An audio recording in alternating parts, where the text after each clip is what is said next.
तो हम लोग पढ़ने वाले हैं पादप ऊतक। ठीक है, तो पादप ऊतक क्या होता है इसके बारे में हम लोग पूरा डिटेल जानेंगे। ठीक है, तो पादप ऊतक में हमने बताया था कि ये कितने प्रकार के होते हैं, दो प्रकार के होते हैं। कौन कौन सा होता है? पहला होता है बीजोतक ऊतक और दूसरा होता है अस्थायी ऊतक। ठीक है, तो सबसे पहले हम लोग पढ़ेंगे बीजोतक ऊतक क्या होता है, फिर उसके बाद पढ़ेंगे अस्थायी ऊतक। ठीक है, तो यहाँ पर सबसे पहले हेडिंग लगाएंगे बीजोतक ऊतक। ठीक है, तो बीजोतक ऊतक जो शब्द है यानी जो बीजोतक ऊतक का नाम किसने दिया था? नेगली नामक वैज्ञानिक ने सन 1858 ईस्वी में इन्होंने दिया था।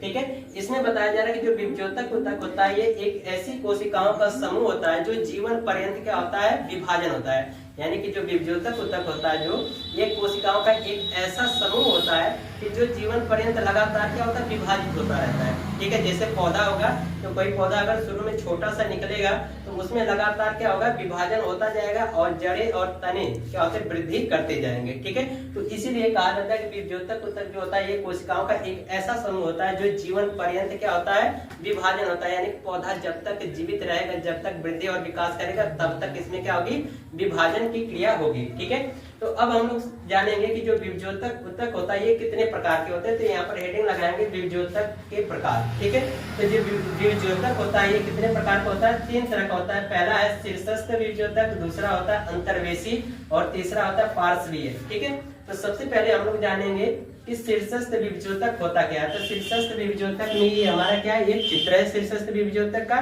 ठीक है, बाकी शीर्षस्थ बीजोतक कहते किसे हैं, इसमें क्या होते हैं, इन सारी चीजों के बारे में जानेंगे। तो यहाँ पर कहा जा रहा है कि शीर्षस्थ बीजोतक में कि इस प्रकार के प्राथमिक बीजोतक पौधे की जड़ एवं तनों में उपस्थित होते हैं। यानी कि यह हमारे बीजोतक जो ऊतक होता है, यानी जो शीर्षस्थ बीजोतक होता है ये हमारा क्या होता है, एक प्राथमिक बीजोतक होता है जो कि यह कहाँ पर उपस्थित होता है, पौधों की जड़ और तनों में उपस्थित होता है। यानी कि जो शीर्षस्थ बीजोतक होता है वो पौधे की जड़ और तनों में क्या होता है, उपस्थित होता है। ठीक है, फिर कहा जा रहा है कि तने तथा जड़ की लंबाई इसके कोशिका विभाजन के कारण होता है। यानी कि इसमें बताया जा रहा है कि जो पौधे की जो जड़ है और जो तना है इसकी लंबाई या इसकी लंबाई में जो वृद्धि होता है वो किसके कारण होता है, कोशिका विभाजन के कारण होता है। यानी ये पौधे में क्या होगा, जो कोशिकाएं जितना विभाजित होती जाएंगी वैसे ही वैसे क्या होता है, पौधे की लंबाई बढ़ती जाएगी। ठीक है, शीर्ष और तनों में क्या होता है, पौधा विभाजित होता चला जाएगा।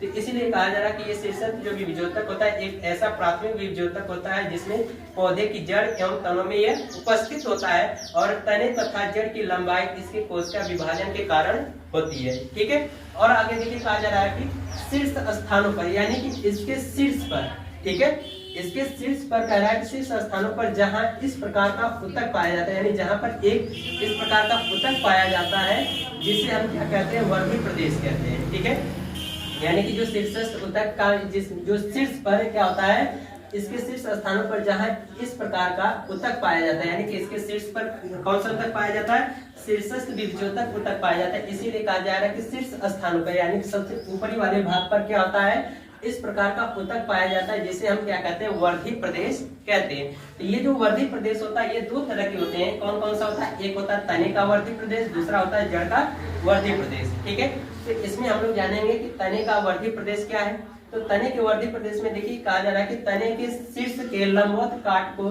सूक्ष्मदर्शी से देखने से तने के वर्धी प्रदेश का अध्ययन किया जाता है। यानी कि अगर हम कहें कि ये जो तने का यानी कि जो पौधा है इसके शीर्ष का अगर हम अध्ययन किसकी सहायता से करेंगे, सूक्ष्मदर्शी की सहायता से अध्ययन करेंगे तो वह अध्ययन हमारा किसका होगा, वर्धी प्रदेश का होगा। यानी कि सूक्ष्मदर्शी की सहायता से शीर्ष वाले भाग का जो अध्ययन करेंगे तो वह भाग हमारा क्या कहलाता है, तने का वर्धी प्रदेश कहलाता है। ठीक है, बाकी इसके बाद अगला जो है दूसरा, ठीक है, देखेंगे तो इसमें दूसरी पॉइंट जो हेडिंग है वो जड़ का वर्धी प्रदेश। तो जड़ का वर्धी प्रदेश में हम क्या करेंगे, जड़ों का अध्ययन करेंगे। ठीक है, यहाँ पर देखिए कहा जा रहा है कि जड़ का वर्धी प्रदेश का अध्ययन लंबवत काट में किया जाता है। यानी कि इसकी जड़ों का यानी निचले वाले भाग का अध्ययन करते हैं। ठीक है, और कहा जा रहा है कि जड़ के शीर्ष पर एक विशेष प्रकार का ऊतक होता है। यानी कि इसकी जो जड़ें होती हैं इसमें एक विशेष प्रकार का ऊतक पाया जाता है जिसे हम क्या कहते हैं, मूल गोप कहते हैं। और इस मूल गोप का जो निर्माण होता है वो किसके द्वारा होता है, कैलिप्ट्रोजन के कारण होता है। ठीक है, यानी कि इसमें कहा जा रहा है कि जब हम जड़ का अध्ययन करते हैं इसके अनुप्रस्थ काट का, तो इसमें क्या होता है, एक विशेष प्रकार का ऊतक पाया जाता है जिसे हम क्या कहते हैं, मूल गोप कहते हैं। और इस मूल गोप का निर्माण किसके द्वारा होता है, कैल्शिट्रोजन के कारण होता है। बाकी ये हमारा शीर्षस्थ द्विबीजोतक का क्या है, चित्र है।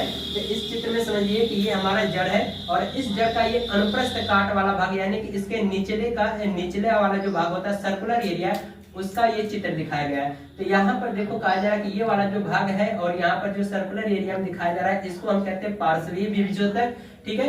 बाकी यहाँ पर जो ये पत्तियों की तरह दिखाई दे रहा है इसको हम कहते हैं अंतर्वेशीय बीजोतक।